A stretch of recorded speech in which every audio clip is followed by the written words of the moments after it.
Bonjour, bonsoir.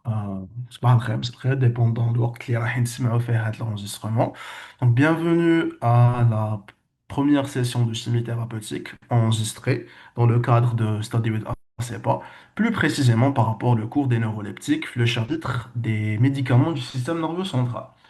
Donc, Ada, le cours, il est un peu mal aimé parce que c'est le premier cours de la chimie thérapeutique et c'est le cours qui est qui est considéré comme étant le plus difficile et le plus compliqué à comprendre. Donc, Hana, dans le cadre de cet enregistrement, on va essayer de expliquer les choses, à vrai dire, d'une façon simple et expliquer les choses d'une façon où il te fait pratiquement l'essentiel de l'essentiel. Et bien sûr, ce qu'attend chaque étudiant, c'est quoi retenir, quoi ne pas retenir, ce qui est important, ce qui n'est pas important et les astuces. Donc, on va directement commencer par introduire ce que c'est un psychotrope, ce que c'est les différentes classes des psychotropes et dans quelles conditions on utilise les médicaments.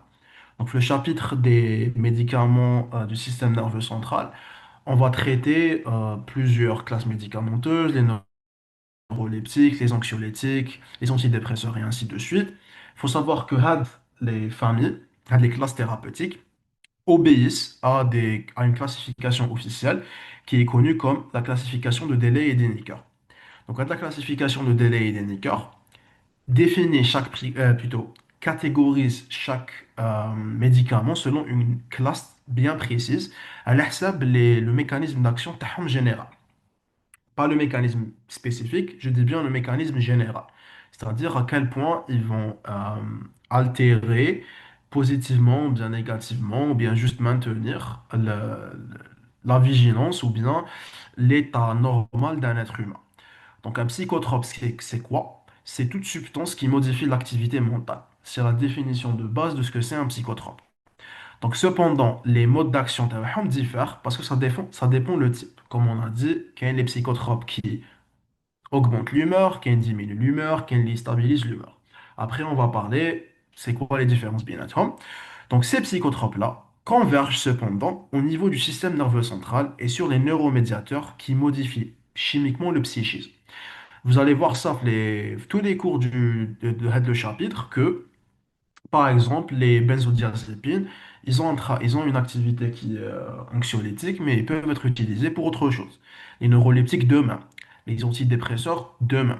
Parce que vu que le système nerveux central, c'est un système qui est très fragile, et c'est un système qui est, bon, pas fragile, c'est un système qui est très aisément modifiable par les médicaments, euh, il est très normal de trouver qu'il y a des médicaments qui ont plusieurs activités, à le système nerveux central ou bien même périphérique. Donc, la classification de Delay et Deniker divise les médicaments psychotropes en quatre classes. Et je vous demanderai de connaître c'est quoi les quatre classes et en général les représentants de chaque classe et la définition de ça. On commence par les psycholeptiques. Donc, les psycholeptiques, c'est les médicaments qui ont une action dépressive sur l'activité mentale. Donc, ils vont dépresser le cerveau, si on peut dire ça. Ils peuvent agir sur la vigilance. Donc, ils sont ainsi dits hypnotiques, les benzodiazépines et les barbituriques. Ils peuvent agir sur l'anxiété, donc ils sont dits anxiolytiques. Encore une fois, à l'image, tu as les benzos et les carbamates. Donc, là, on a trouvé une double action. Tu as les benzos, qui est très commune pour les autres médicaments aussi. Et ils peuvent agir aussi sur l'humeur, ainsi que sur les délires, les hallucinations et les convulsions. Donc, là, ils sont dits les neuroleptiques, plutôt, ils sont dits neuroleptiques à action sur l'humeur. On donne l'exemple, les phénothiazines et les butyrophénols. Les psychoanalyptiques maintenant, c'est, on va dire, l'inverse des psycholeptiques. Donc, on vous demande, déjà, petite astuce, quand vous entendez leptique, généralement, c'est négatif. Quand vous entendez analeptique, c'est positif ou bien c'est tout ce qui est anabolisme. Donc, c'est construire quelque chose. Donc, un psychoanalyptique a une action stimulante sur l'activité mentale et peut agir qui m'a la classe limite, soit sur la vigilance, soit sur l'humeur. Donc, sur la vigilance, on dit que c'est un psychotonique à l'image des amphétamines et de la caféine, donc le qahwa. Et il peut agir sur l'humeur, donc il est dit antidépresseur à l'image des inhibiteurs de la monoaminoxydase, donc les IMAO, et les inhibiteurs de la recapture de la sérotonine et de la noradrénaline. On a après les psychorégulateurs. Donc, un psychorégulateur a un effet stabilisateur de l'activité mentale Il régule l'humeur, ainsi donc il est appelé normotimique, à l'image du lithium et du valproate de sodium. Donc les psycholeptiques, action dépressive, les psychoanaleptiques, action stimulante, les psychorégulateurs ou bien les normotimiques, c'est une action de stabilisation. ما راح ni نقص ni يزيد. Maintenant, les psychodysleptiques, c'est plutôt des perturbateurs de l'activité mentale. Ils provoquent délire et hallucinations à l'image des hallucinogènes et des stupéfiants. Donc, à l'écart plutôt des classes, les trois classes, les psychodysleptiques, on va dire, ils ont des effets un peu random du fait qu'ils vont perturber l'activité mentale, soit en donnant un excès de stimulation, ou bien un excès de dépression. Et là, c'est du cas par cas. Donc, vous devez retenir que la classification de Délé et d'Henniker divise les médicaments du SNC en quatre classes: psycholeptiques, psychoanaleptiques, psychorégulateurs et psychodysleptiques.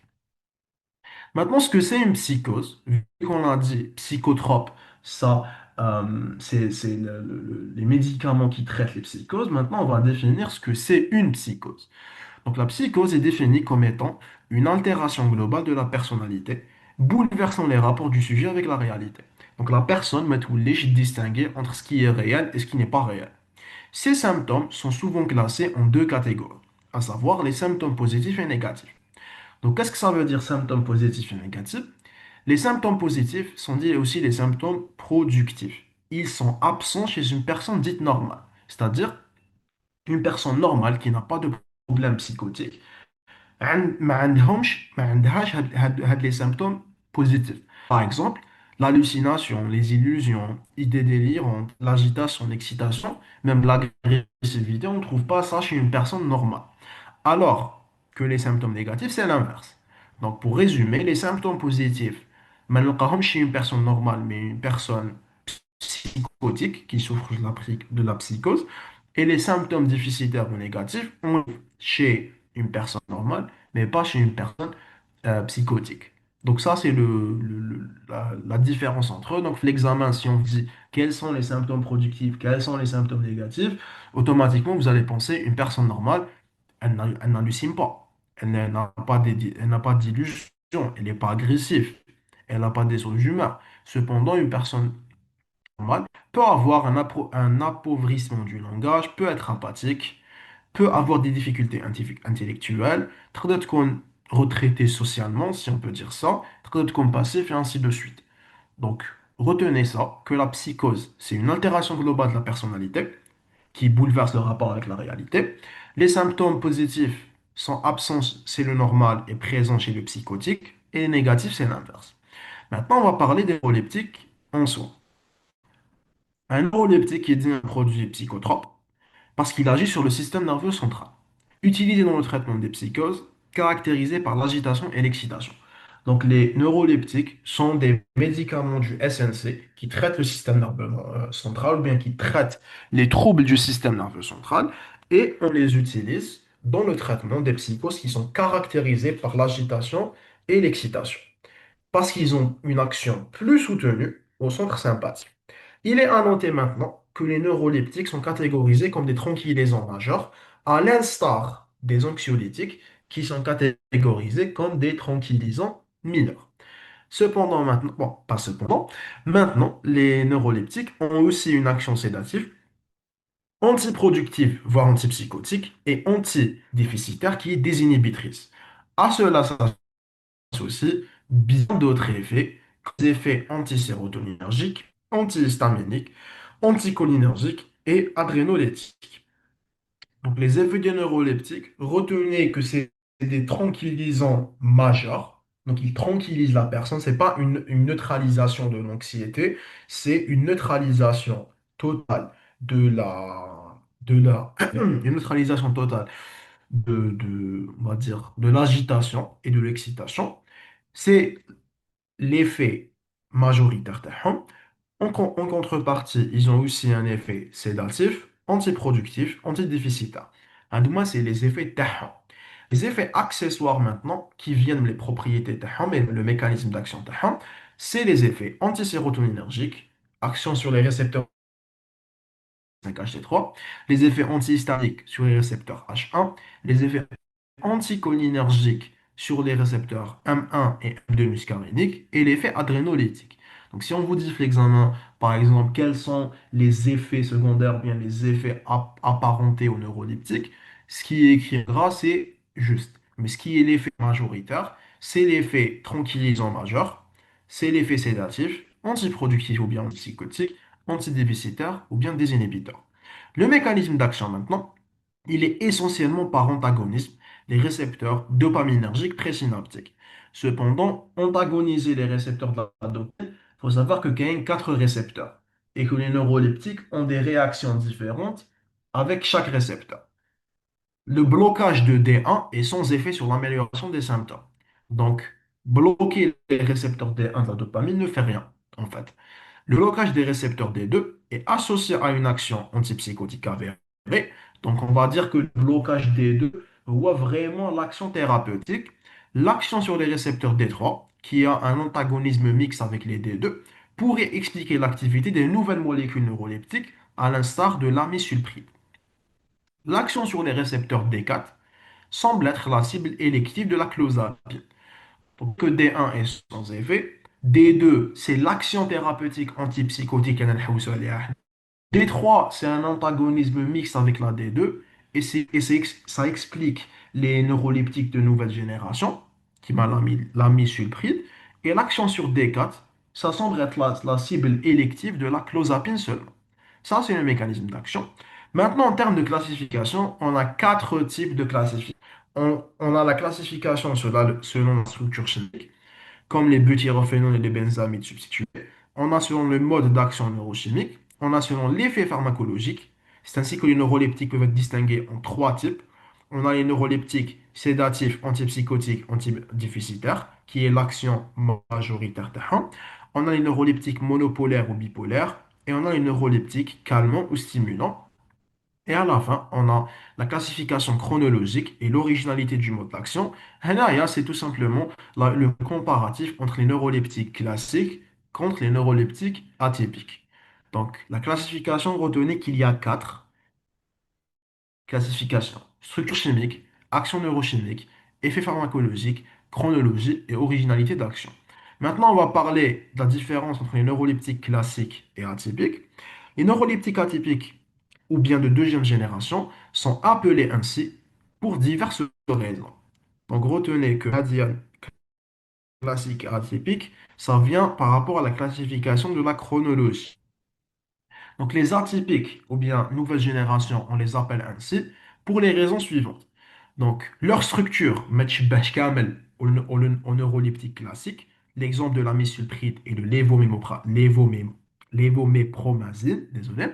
Deuxièmement, en raison de leurs modes d'action originaux, c'est-à-dire qu'ils ont un mode d'action qui est très différent ou bien assez différent des neuroleptiques classiques, qui est l'antagonisme des récepteurs sérotoninergiques exclusivement ou bien combinaison avec les récepteurs D2, D3 pour l'amisulpride, D4 pour la clozapine et même le D2 présynaptique pour l'aripiprazole.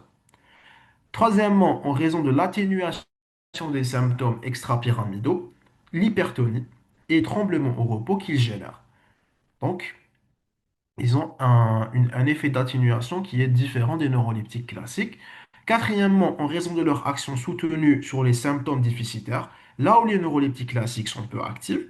Cinquièmement, en raison de leur profil des effets secondaires qui n'est pas du tout similaire que les neuroleptiques classiques. Donc c'est de un une différence structurale, de 2 une différence de mode d'action, de 3 une différence en termes de l'atténuation de différents types de symptômes, de 4 qu'ils ont une action qui est plus préférentielle et plus soutenue sur les symptômes déficitaires, et de 5 parce que tout simplement, vu qu'il y a une différence de mécanisme d'action, une différence de la structure, on a une différence des effets secondaires. Donc, retenez les grandes lignes ici, qu'ils sont différents par rapport aux neuroleptiques classiques, parce que différence de structure chimique, différence de mode d'action, différence d'effets secondaires, différence en termes de l'action sur les symptômes déficitaires et sur l'atténuation des symptômes extrapyramidaux, l'hypertonie et tremblements au repos. Maintenant, on va passer aux classes chimiques des neuroleptiques. On en a cinq grandes classes. On a les tricycliques, on va dire qu'ils sont les plus anciens, les phénothiazines, les thioxanthines et les structures heptacycliques. On a les butyrophénones qui ont un noyau pipéridinique. Et on a les benzamides substitués qui sont des orthopramides dérivant initialement du procaïnamide. Donc les neuroleptiques sont divisés en trois classes selon la structure chimique: tricyclique, butyrophénone, benzamide substitué. Maintenant, ça c'était la partie introduction. On va passer maintenant à la partie recherche et développement, c'est-à-dire qui fâche les neuroleptiques, on va dire de première génération. On va commencer par les neuroleptiques tricycliques et on va donner l'exemple du bleu de méthylène. Donc le bleu de méthylène, ça a été la molécule qui a donné l'hypothèse qui a permis, ou bien les hypothèses qui ont permis aux chercheurs d'arriver au neuroleptique, et on va dire pourquoi.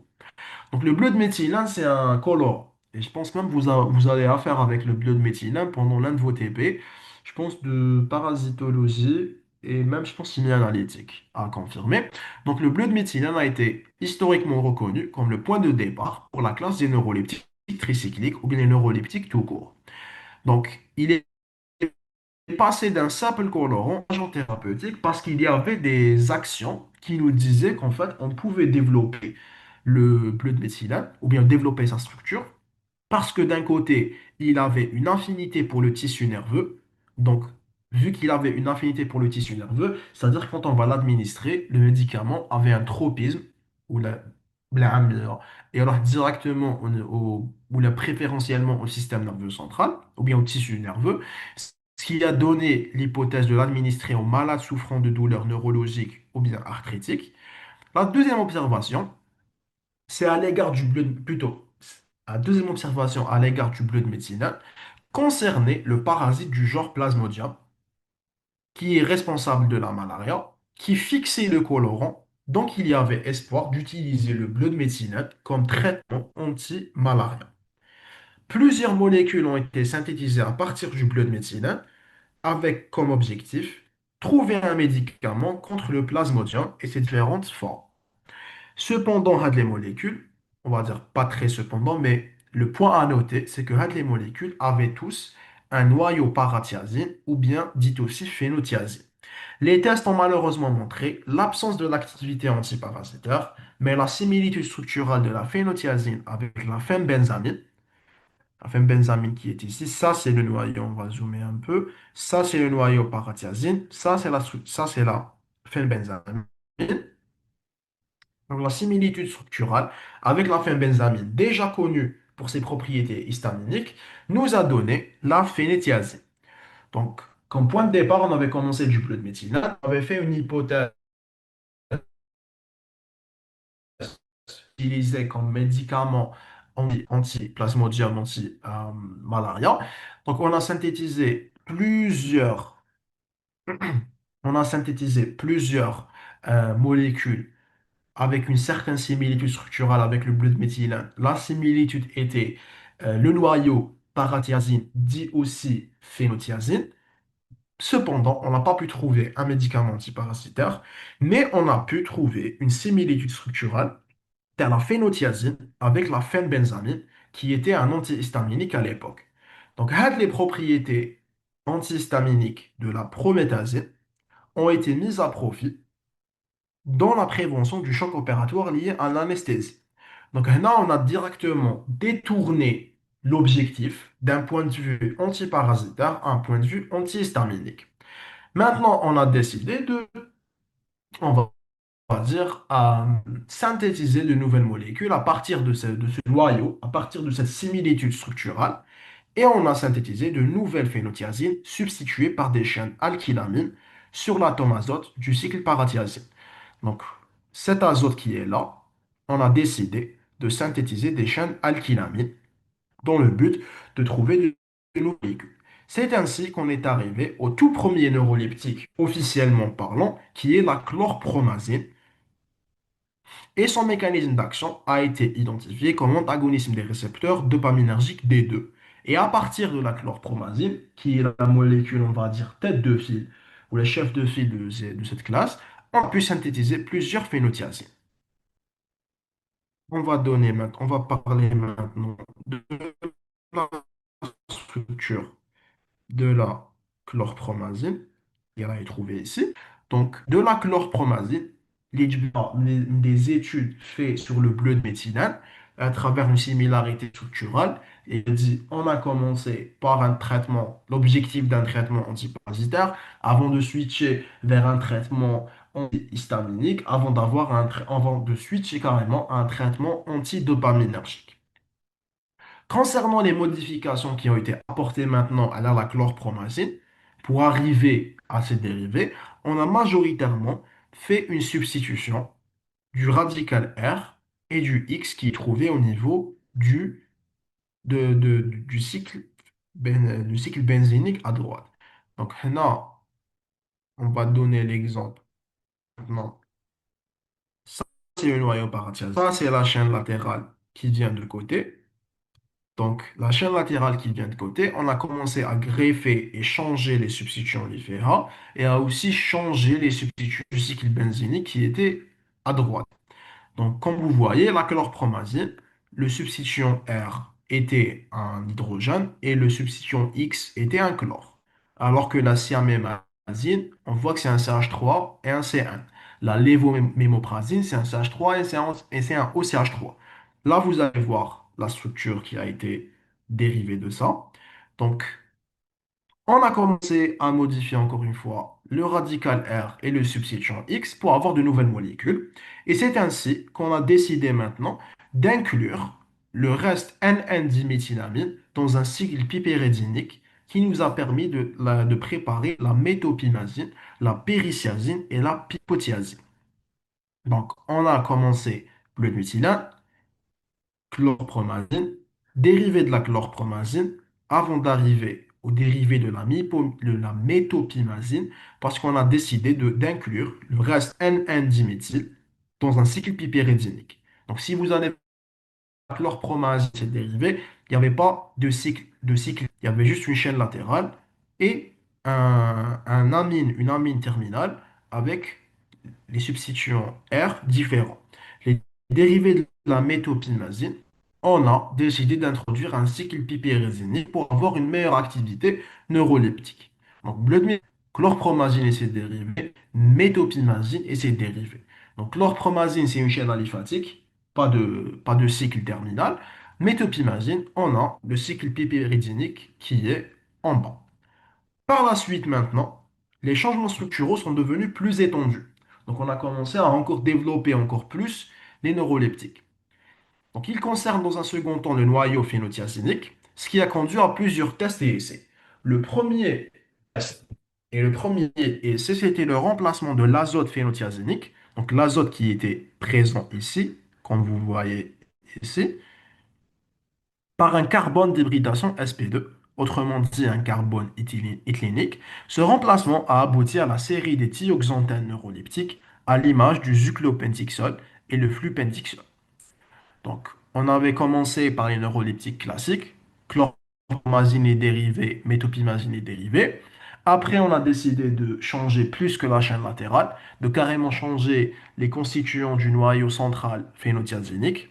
Et on a remplacé l'azote avec un carbone hybridé sp2, les dérivés thioxanthènes à l'image du zuclopentixol et le flupentixol. Le deuxième remplacement maintenant, bon, désolé. Voilà. Le deuxième remplacement maintenant, c'était de remplacer le soufre cyclique par une chaîne dicarbonée saturée. Donc on avait remplacé l'azote miltahta. Et là, on a décidé de remplacer le soufre seulement.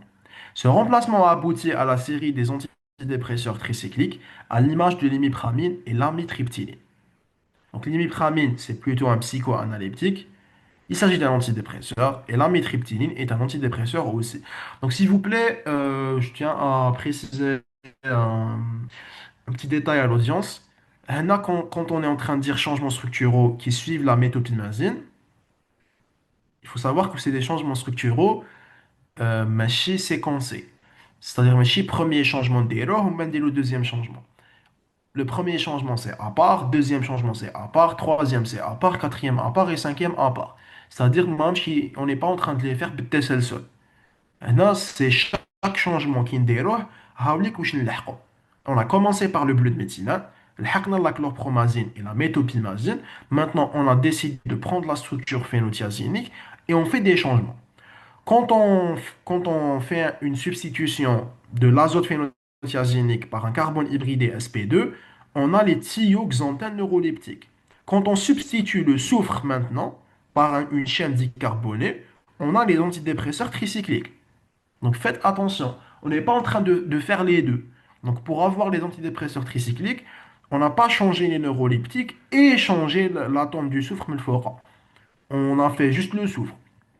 Le troisième changement, on a remplacé le soufre cyclique par une chaîne dicarbonée insaturée maintenant, ce qui a abouti à la carbamazépine qui est, qui est un antiépileptique.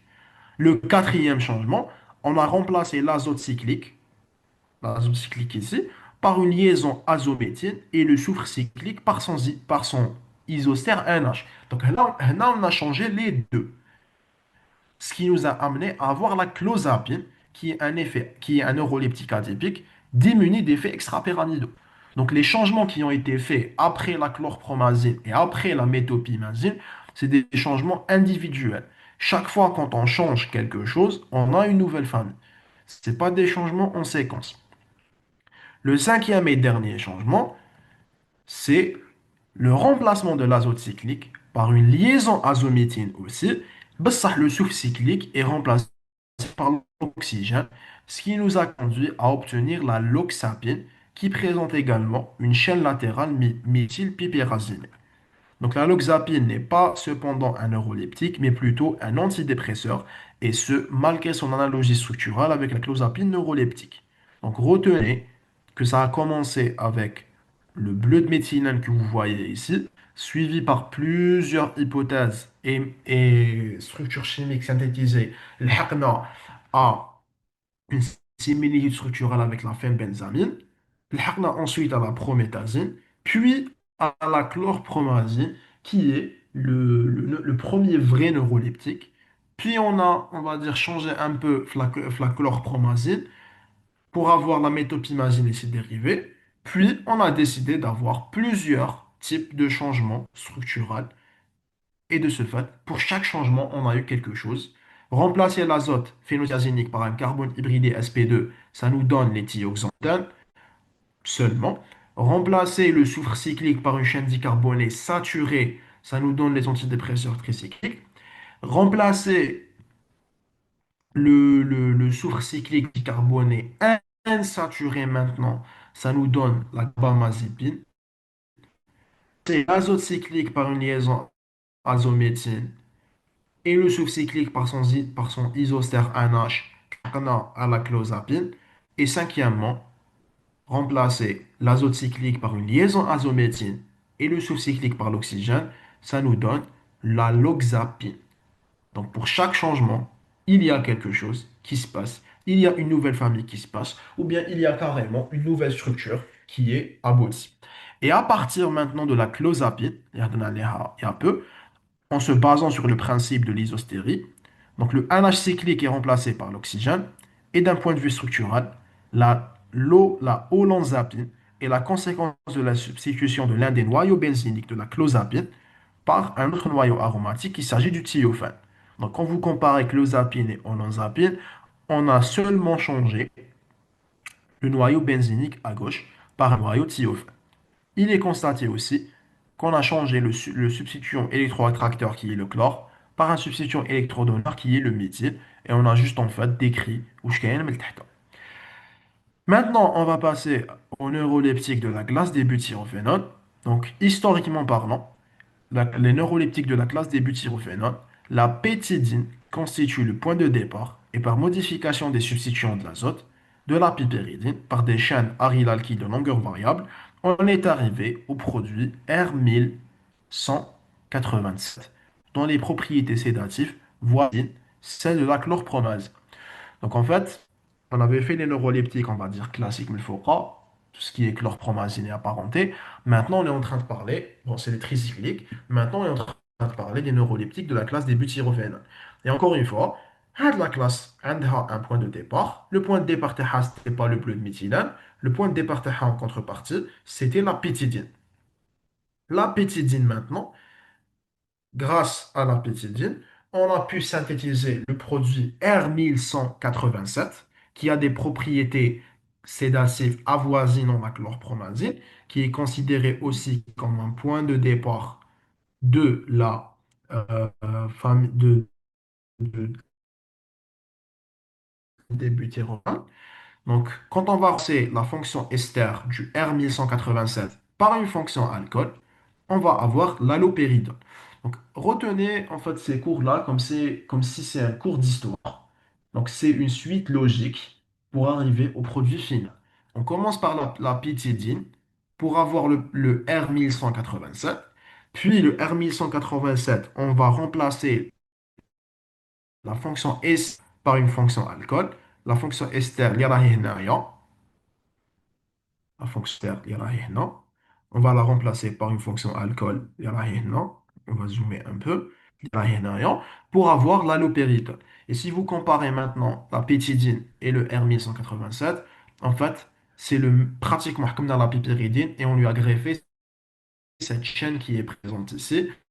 Donc, pour être plus détaillé, on a tout simplement substitué, plutôt on a modifié et on a substitué des substituants en azote, la pipéridine, par des chaînes de longueur variable, باش لحقنا le produit R1187.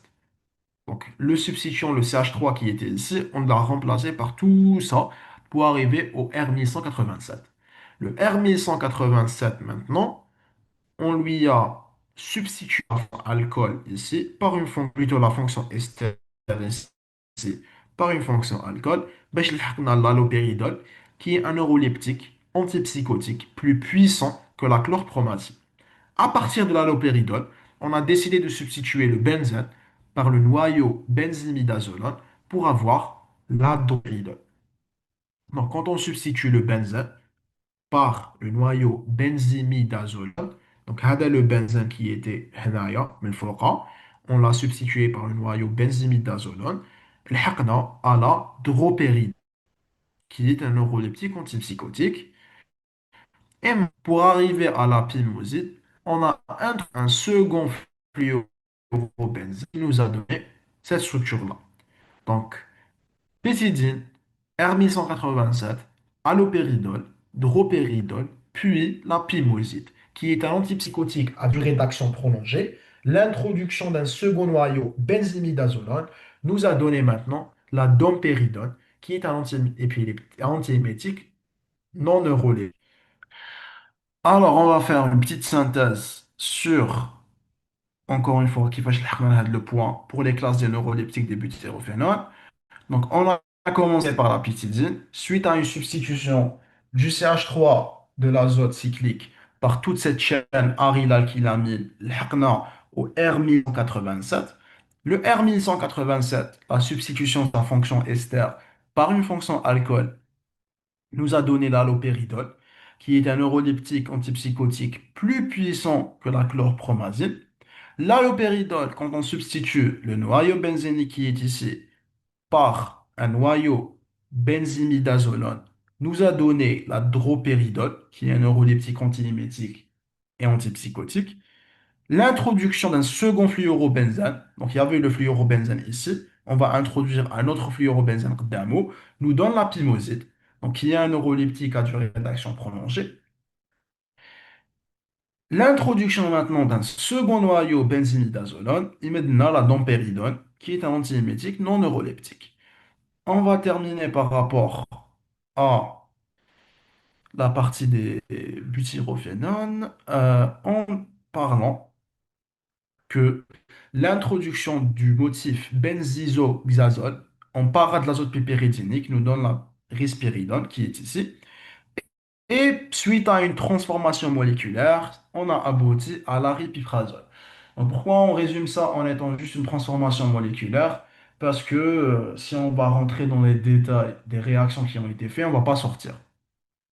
Donc en fait, c'est pour ça qu'on a dit directement risperidone, aripiprazole.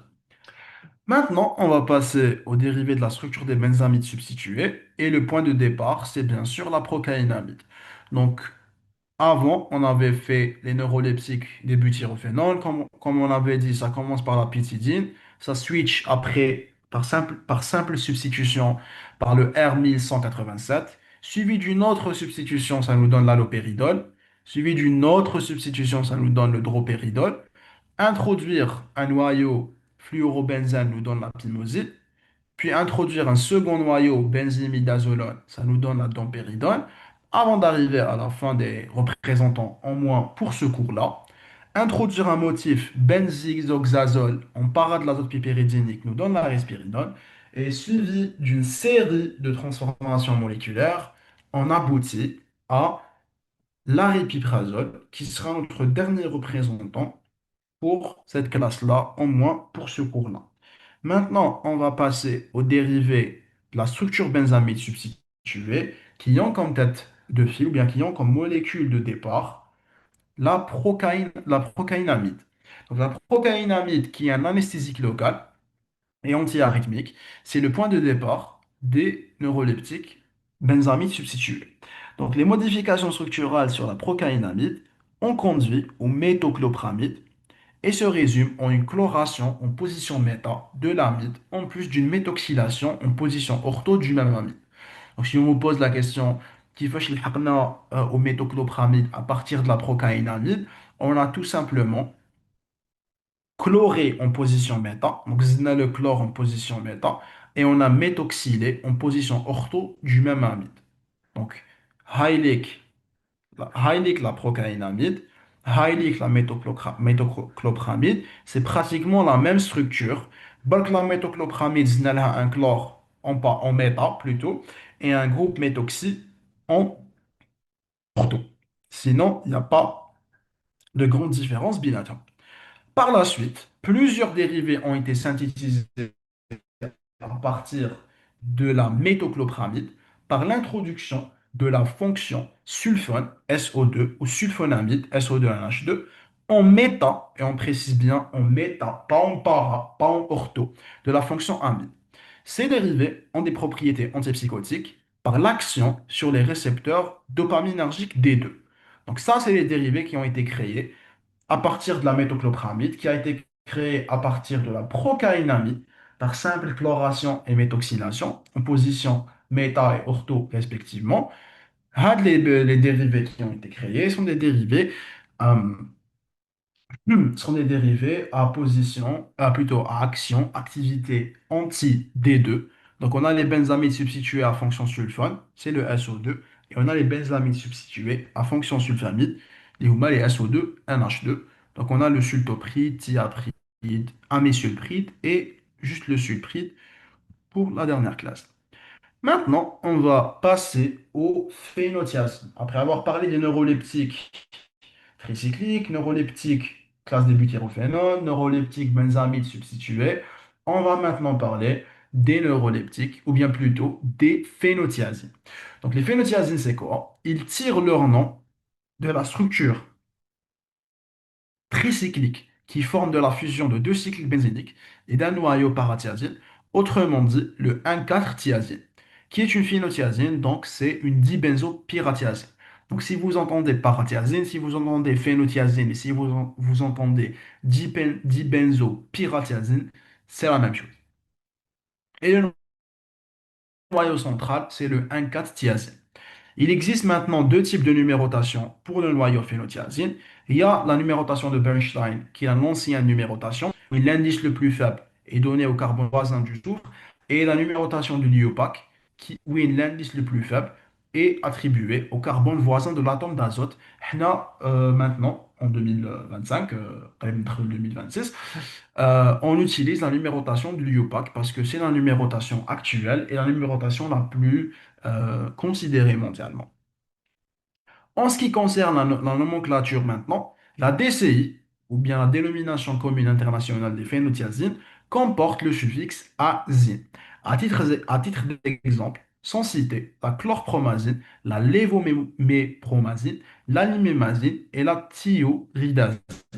Le suffixe azine est également attribué à d'autres composés non phénotiazéniques. On donne par exemple la chlorpromazine, qui est une phénotiazine aux propriétés antipsychotiques, la viloxazine, qui est une orthodiétherbenzène aux propriétés antidépressives, et la niacin, qui est une piperazine aux propriétés antihistaminiques et hypnotiques, ou bien hypnocétadiques. Cependant, retenez aussi que la DCI-azine n'est pas spécifique des phénotiazines neuroleptiques. L'exemple est donné pour la lévomémazine, qui est une phénotiazine neuroleptique, la prométhazine, qui est une phénotiazine antihistaminique. Donc, la DCI-azine, ça on l'utilise pour les phénotiazines, mais ce n'est pas une DCI qui est seulement utilisée pour ces médicaments-là. Et il faut savoir qu'elle est aussi attribuée à d'autres composés non phénotiazéniques. On a donné l'exemple de la chlorpromazine, viloxazine, niaprazine, lévomémazine et la prométhazine. Maintenant, selon la nature de la chaîne latérale, les phénotiazines neuroleptiques se subdivisent en trois groupes. On a les neuroleptiques aliphatiques, comme les chlorpromazines et la lévomépromazine. On a les phénotiazines neuroleptiques pipéridinées, comme la lapipotiazine et la pyrrhiziazine. Et on a les neuroleptiques pipérazinés, comme la perfénazine et la fluphénazine. Donc, retenez que les phénotiazines sont divisées majoritairement à l'ihsab, la longueur de la chaîne latérale, et qui fait derrière la chaîne latérale. Donc, on a les aliphatiques. Donc, la chaîne latérale est une chaîne aliphatique, comme la chlorpromazine et la lévomépromazine.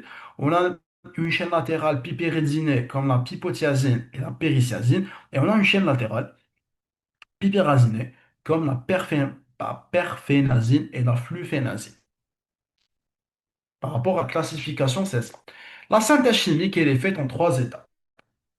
Donc, encore une fois, on répète, la synthèse chimique est faite selon trois étapes. Trois étapes, c'est très important. Première étape, c'est synthétiser le noyau phénotiazine.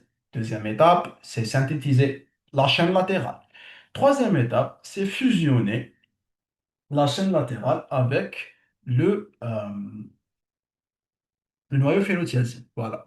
Donc, il faut retenir que la synthèse du noyau est générale pour camel les phénotiazines. C'est pratiquement la même synthèse qui est faite selon deux techniques, soit la thionation d'une diphénylamine, soit la cyclisation d'un sulfure de diphényl. La chaîne latérale est synthétisée à l'ihsab le phénotiazine qui fait chicole, parce que chaque phénotiazine a la chaîne latérale تاعو qui est différente. Donc, il n'y a pas ما كاينش قاعدة عامة, entre guillemets, on va utiliser un exemple pour notre cours. Et la fusion, c'est plus ou moins la même. Ça dépend pas de la chaîne latérale où je fais A comme substituant pour éviter des réactions croisées. Donc, la première étape, c'est l'édification de l'ensemble phénotiazénique plus ou moins substitué. Donc, elle se fait soit par thionation d'une diphénylamine ou bien par cyclisation d'un sulfure de diphényl. Maintenant, la thionation d'une diphénylamine, thermique, elle se fait selon deux paramètres. Est-ce que la diphénylamine est substituée ou bien est-ce qu'elle elle est substituée en méta, je m'excuse, ou bien est-ce qu'elle n'est pas substituée? On répète, trois étapes pour la synthèse. Première étape, synthèse du noyau phénotiazine. Il y a deux étapes techniques. La première étape, il y a deux façons plutôt. La première façon, c'est la thionation d'un diphénylamine. Cependant, la thionation d'un diphénylamine se fait technique selon deux cas de figure. Est-ce que le cas de figure intérieur, il est dans le cas d'une diphénylamine non substituée ou bien d'une diphénylamine substituée en méta.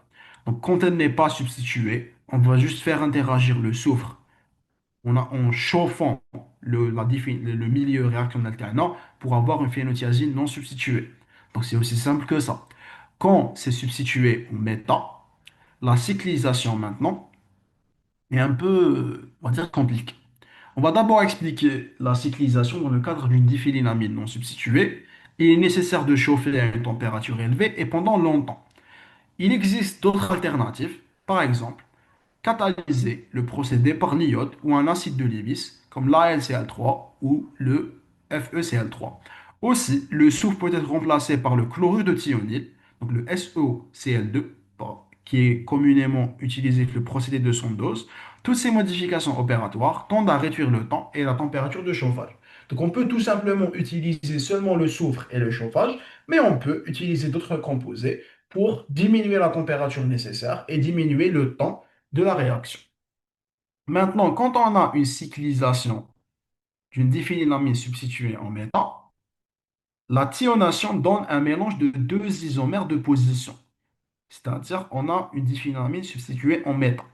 La thionation maintenant, va donner un mélange d'isomères.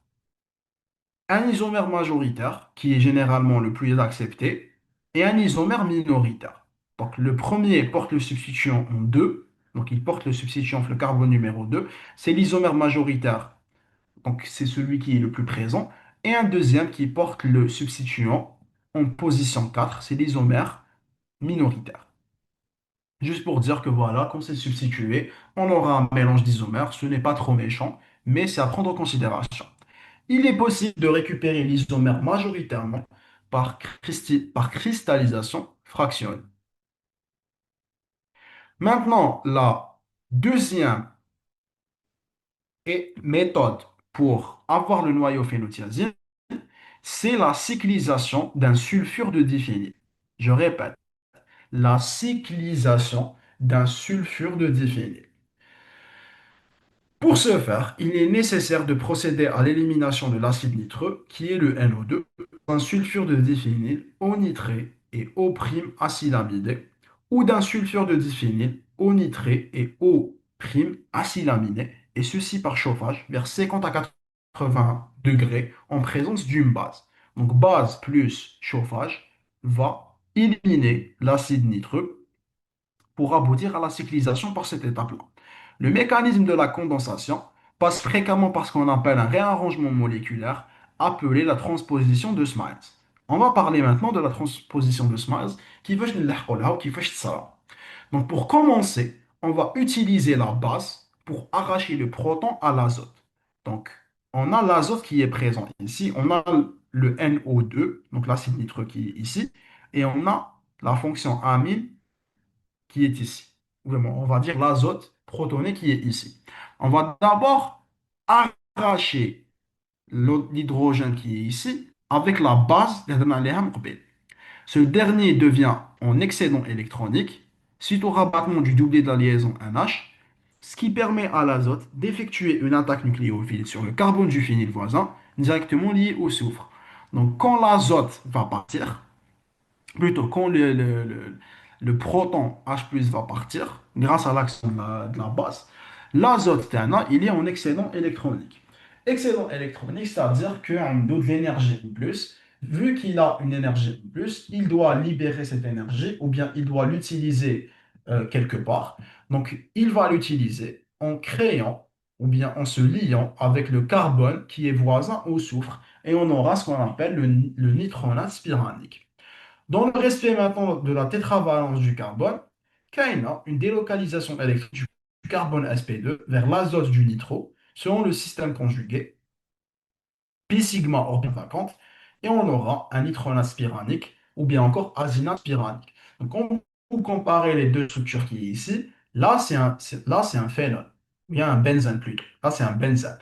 Là, ce n'est pas un benzène.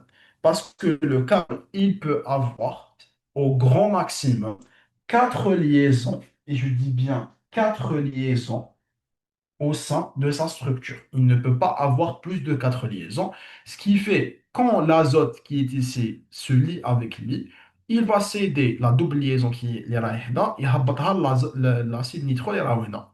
Bien le nitro directement l'irahida. Donc ça, c'est la première étape. On va aller maintenant à la deuxième étape. Par la suite, le doublé non-liant de l'azote en position au prime se rabat pour former une liaison pi avec le carbone voisin de l'autre cycle fini.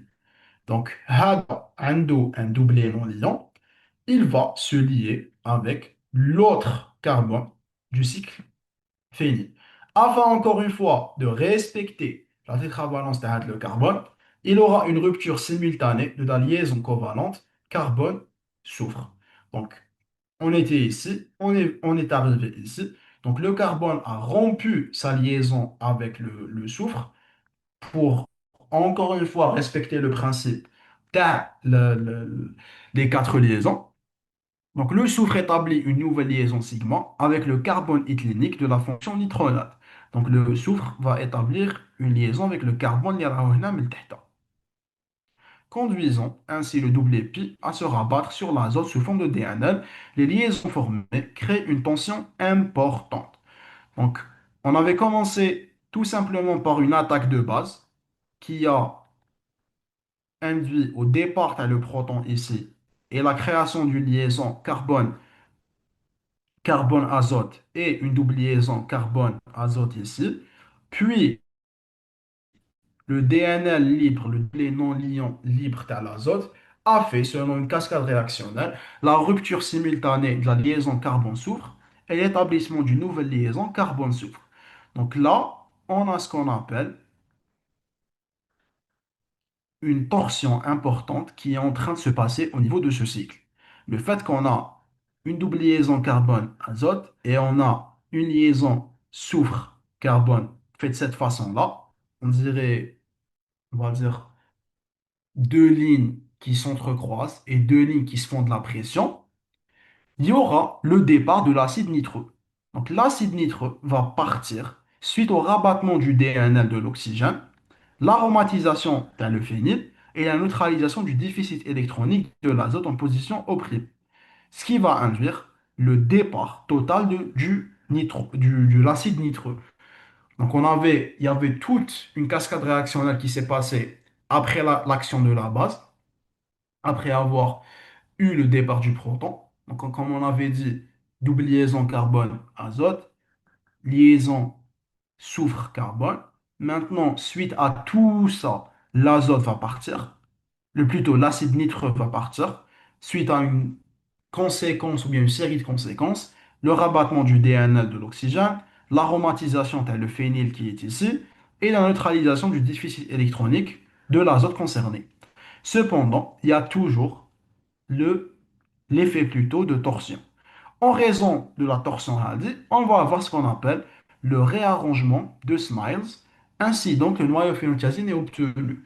En fait, le réarrangement de Smiles, c'est tout simplement qu'il est قلبنا le phényl اللي راهو هنا, qu'il est قلبناه.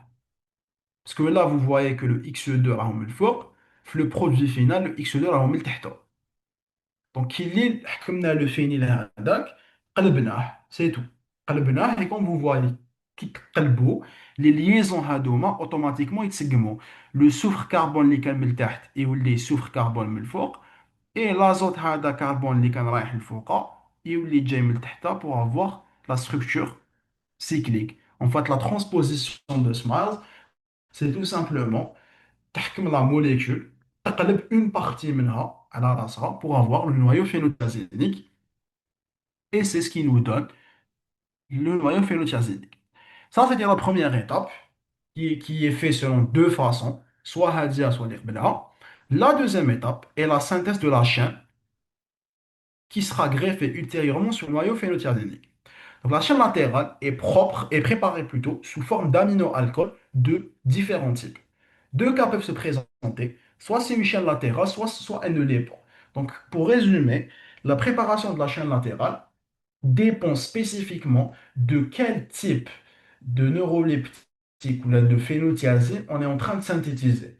Parce que plus la chaîne est complexe, plus le synthèse est complexe. Mais généralement, le point de départ est presque le même. Donc, une chaîne latérale non substituée est synonyme d'absence de ramification sur la chaîne latérale. Sa synthèse constitue à faire réagir une amine secondaire sur le prop de NO et obtenir le bêta-aminopropanol. Donc, pour les chaînes latérales non substituées, c'est généralement la même étape qui se répète, le propanol et le prop de NO avec une amine secondaire nous donne le bêta-aminopropanol qui sera notre point de départ pour la synthèse de cette chaîne. L'attaque nucléophile de l'azote via son doublet non liant s'effectue sur le carbone moins substitué de la double liaison. Il s'agit dans le cadre là du carbone numéro 3, la liaison covalente qui va être établie entre l'azote et le C3, et la double liaison qui se rabat va former un carbanion, et le carbanion arrache un proton à l'ammonium. Ce dernier peut alors récupérer son DNA. Donc ça, c'est le cas de départ de l'aminopropanol. C'était l'explication électronique. Mais juste pour résumer, pour arriver au point de départ de la chaîne latérale non substituée, propanol, ou plus précisément prop-2-enol, plus amine secondaire, nous donne le bêta-aminopropanol. Et ça, c'est juste l'explication électronique. Maintenant, on va faire le cas d'une chaîne latérale substituée. Donc, le bêta-aminopropanol, je répète, c'est le cas d'une chaîne latérale qui n'est pas substituée, qui n'a pas de substitution, bien de ramification de la chaîne latérale. C'est-à-dire, c'est une chaîne latérale simple. Il n'y a pas plus simple que ça. Maintenant, le cas d'une chaîne latérale substituée, désolé. Maintenant, le cas d'une chaîne latérale substituée, c'est le cas par exemple d'une chaîne latérale substituée par un atome de méthyle. Maintenant, on va donner juste le cas du méthyle et on va pas donner les 36 000 cas qui existent. L'attaque nucléophile de l'azote via son doublet non liant s'effectue sur le carbone le moins substitué de la double liaison, qui encore une fois s'agit du C3. Une liaison covalente maintenant, encore une fois, va s'établir entre l'azote et le C3, et on aura le carbanion tel. Le carbanion arrache un proton à l'ammonium, et ce dernier peut alors être récupéré sans doublet non liant initial, et l'ester bêta-aminé, obtenu et réduit en alcool bêta-amine par l'action de l'hydrure de lithium et l'aluminium suivi d'une hydrolyse.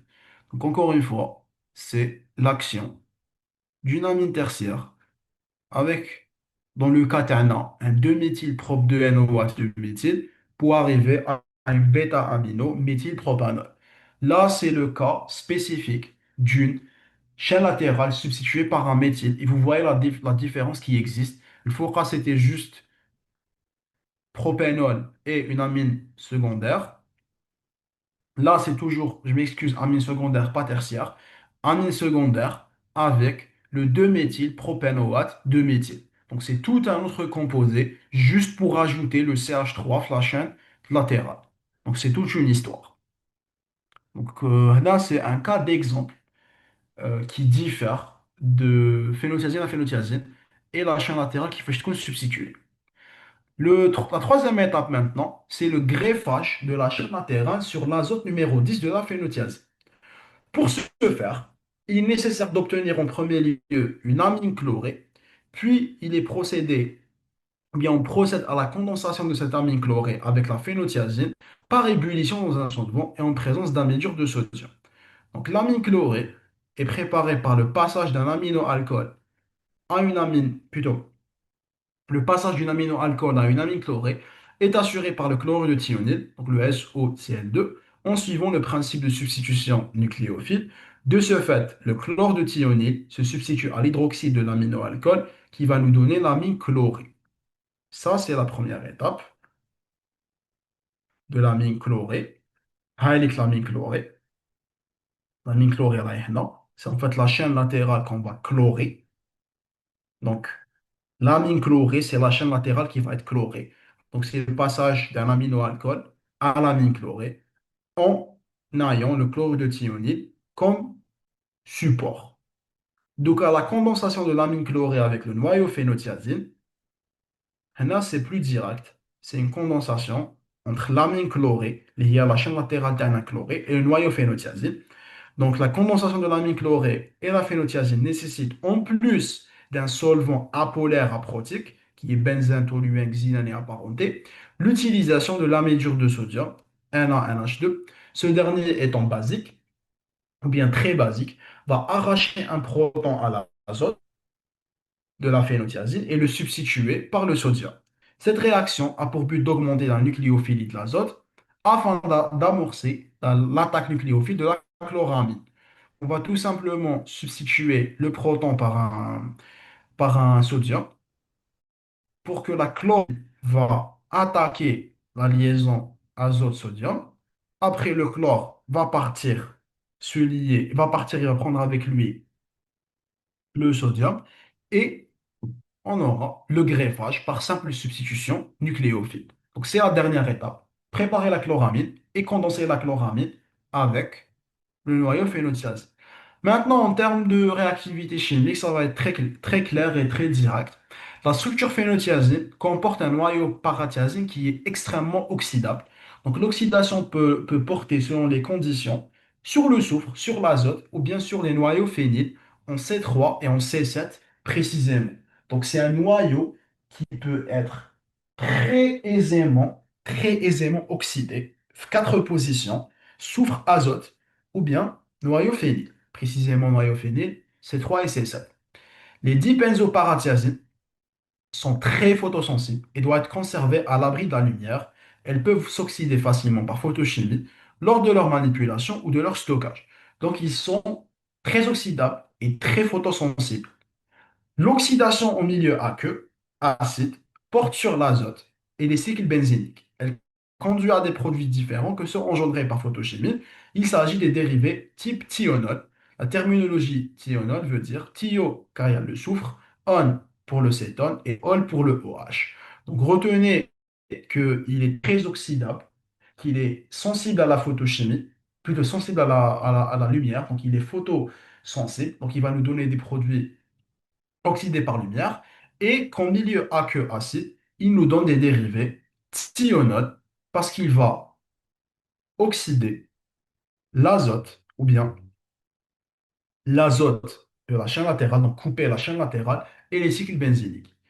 La partie relation structure-activité, donc contrairement aux agonistes dopaminergiques, les neuroleptiques antagonistes dopaminergiques n'ont pas de similitude structurelle ni avec la dopamine, ni entre les différentes classes chimiques. Donc, essentiellement, ces neuroleptiques-là mèchent la dopamine, même si antagonisent ses récepteurs.